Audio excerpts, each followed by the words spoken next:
a gente aprendeu a olhar para o nosso corpo de um lugar de fragilidade, né? Quando, na verdade, é uma grande potência. O ciclo menstrual, hoje, inclusive, ele já é reconhecido como um sinal vital.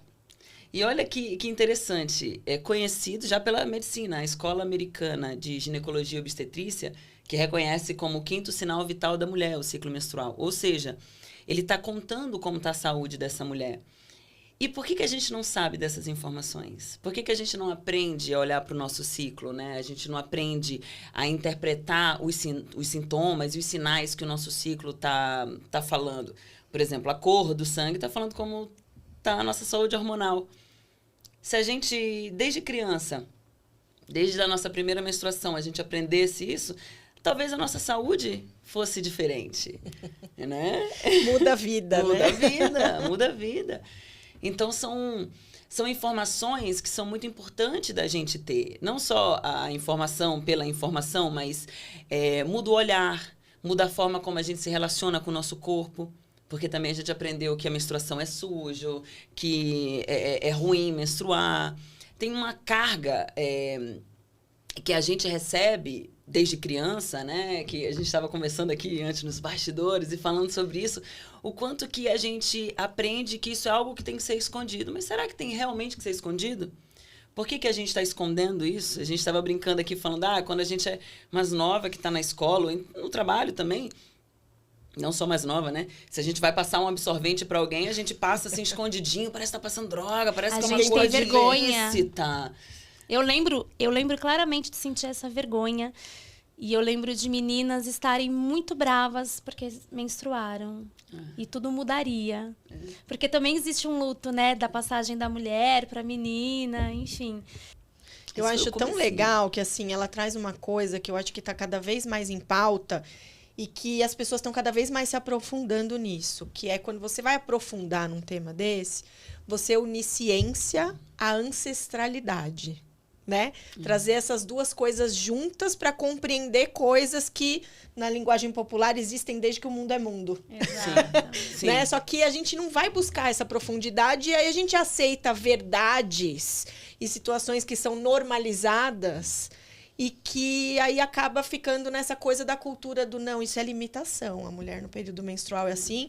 E eu acho que é legal que nessa mesa a gente provavelmente tem mulheres em épocas diferentes, né? Como diz você, e acho que é legal você compartilhar, em estações diferentes, né? Ela faz toda uma comparação didática com as estações do ano e acho que faz todo sentido para explicar, mas que com as suas complexidades vão conseguir, se aprofundarem nisso, levar uma vida muito mais potente do que olhar para aquilo como uma limitação. Então, em vez de a gente desmistificar, eu acho que isso é o legal do que você traz de profundidade no seu trabalho, né? Em vez de eu tratar como períodos do mês em que eu tô indisponível, né? Ou, eu tenho períodos que eu não, né? Meu período menstrual eu não posso. Ou então, eu tô na perimenopausa, agora tudo para mim é virar esse jogo e usar isso como uma potência, unindo ciência e ancestralidade para ensinar isso, né? É que são linguagens, né? Isso. E na nossa sociedade, a gente acaba tendo a tendência de ouvir e acreditar mais na ciência como a gente conhece. Só que a sabedoria ancestral, a sabedoria dos povos originários é muito rica, né? Existem as outras epistemologias, são as outras formas de conhecimento. A ciência ela é uma forma de conhecer, não é a única.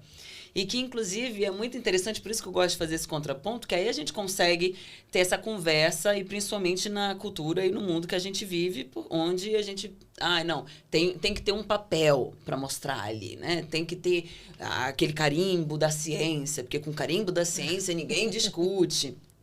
Até a página 2, porque depois vem um outro carimbo de uma outra, né? Exato. Que a gente está o tempo inteiro aprendendo e evoluindo, né? E vendo outras nuances dentro das próprias pesquisas. E uma das coisas muito interessantes é que Aí pegando essa questão da menstruação ser algo sujo, que na nossa cultura a gente vê como algo sujo. A gente estava aqui comentando antes, né? Que, ai, tô de Chico. Chico significa chiqueiro, né? E a gente aprende e repete isso. E eu até brinquei, eu falei, gente, é sempre uma coisa assim, pejorativa. É Chico, é bode, é boi, é sempre botando uma coisa para algo sujo. Povos originários viam a menstruação de um outro lugar, né? Tem um trabalho que chama Antropologia da Menstruação.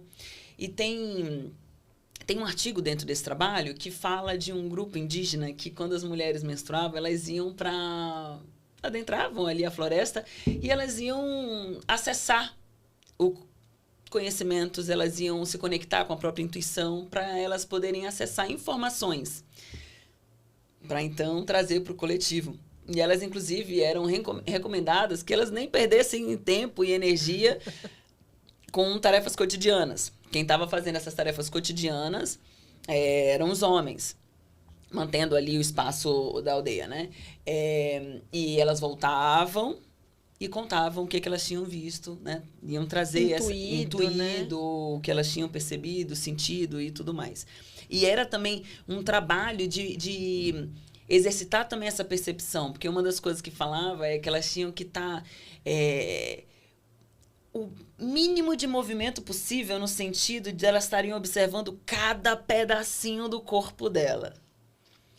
É uma Olha conexão mesmo. É uma conexão. É se permitir se conectar e ter tempo hábil para tal. Exato. Hoje, numa sociedade performática. É complicado. Faz muitos anos, faz séculos, que a humanidade, e aí pensando em homem e mulher, se destituiu enquanto natureza. E eu sempre gosto de falar que não é que a gente faz parte da natureza. A gente é natureza. Só que a gente se desconectou demais.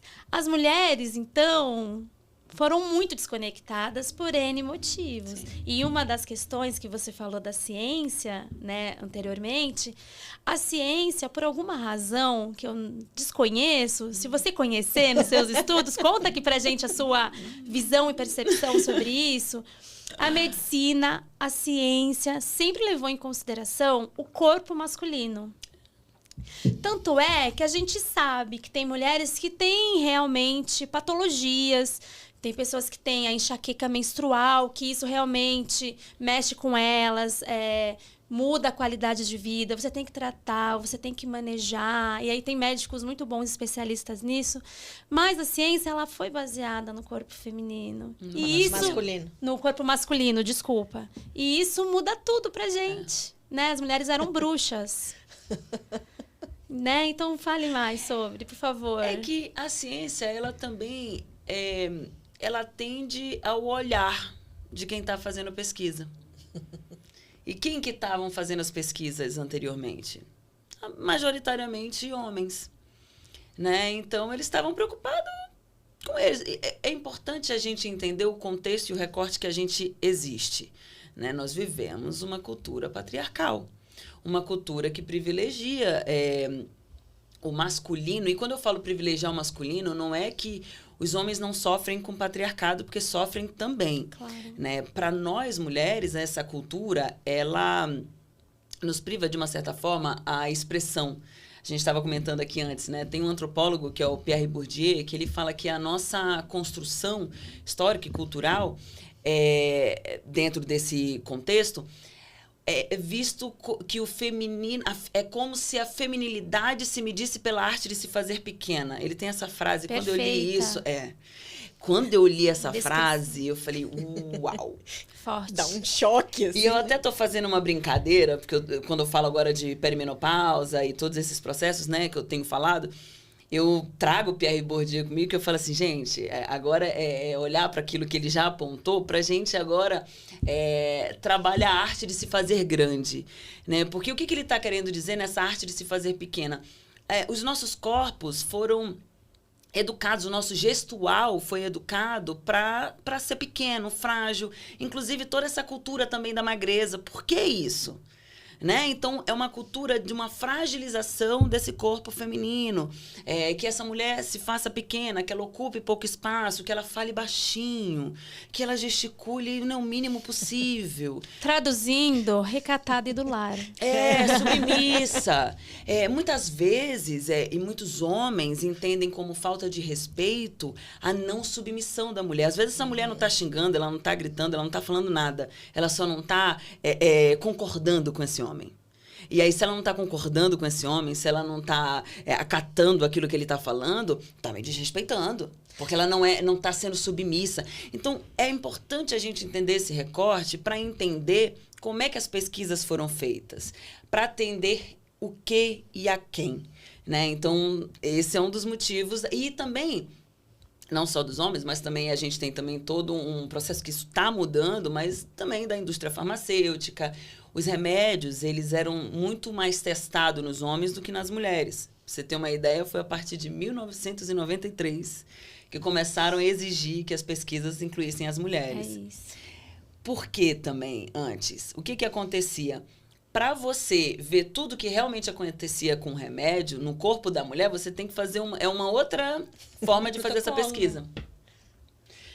No corpo do homem, que é um corpo mais linear, você consegue verificar o que acontece com esse remédio, você consegue mensurar mais rápido e você consegue aprovar mais rápido e consegue botar em circulação mais rápido.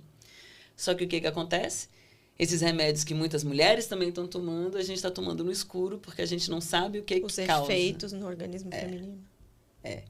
Então, não é que o nosso corpo é um corpo frágil, um corpo menor, que inclusive muitos relatos da própria medicina, há um bom tempo atrás, se referia às mulheres como pequenos homens. Né? Então, é a mesma coisa, só que menor. É a mesma coisa. Vem aqui ver como é menor. Igualzinho. E não é. Não é. Então, essas coisas a gente precisa estar atento, porque a ciência, as pesquisas, elas são direcionadas. Nada está solto e aleatório. Né? A gente não está solto e aleatório, nós fazemos parte de uma cultura. E aí, que cultura é essa que a gente faz parte? Que recorte é esse? A gente não está desprendido da cultura. Todos nós que vivemos numa sociedade patriarcal, nós temos o machismo dentro da gente, em maior ou menor grau. E é um constante exercício da gente estar olhando, estudando, se letrando, para ir expulsando isso da gente. É assim que a gente vai fazendo uma mudança cultural. Não é de uma forma aleatória, é a gente se letrando, se educando e percebendo como nós fazemos isso no nosso cotidiano. A importância das mulheres na ciência, né? Sim. Muda o olhar do direcionamento das pesquisas. É levar diversidade. É levar diversidade não só do aspecto de mulheres... São pontos de vista diferentes, bagagens diferentes. E outra coisa, não só o olhar de gênero. Isso. Mas racial também. Isso. Porque isso é entender que o ser humano é diverso, então não tem como a gente pesquisar um corpo só que é do homem branco, de uma determinada cultura XPTO. É uma história, é uma coisa. A doença, ela não está separada da cultura. Exatamente. Porque o corpo, ele está inserido nesse ambiente. Como é que esse ambiente... O que esse ambiente proporciona para esse corpo? Então, é até o que você estava falando também na introdução, né? Essa questão de... Será que essa cultura, ela dá suporte para que as mulheres não tenham sintoma? Ou ela, na verdade, está endossando esses sintomas? Exato. Endossando, normalizando, inclusive botando como uma regra. Sim. É esperado que tenha o sintoma. Dentro da nossa cultura, sim. Da forma como está sendo feita, sim. Então, os sintomas, eles não estão apontando só uma coisa que está acontecendo na biologia individual, mas ela está apontando questões que a gente precisa entender dentro de um contexto macro, social. Se a gente olha... Aí tem o Gabor Maté, que ele fala muito disso. Ele tem um livro que chama O Mito do Normal. Ele é um médico e ele fala que se a gente olhar para as doenças como um sintoma cultural e social, a gente vai entender o que precisa ser ajustado nessa cultura. E não só nesse corpo. Perfeito. Engatinhamos, mas chegaremos lá. Faz tanto sentido. O bom é que a gente pode aprender e passar para os nossos filhos, né?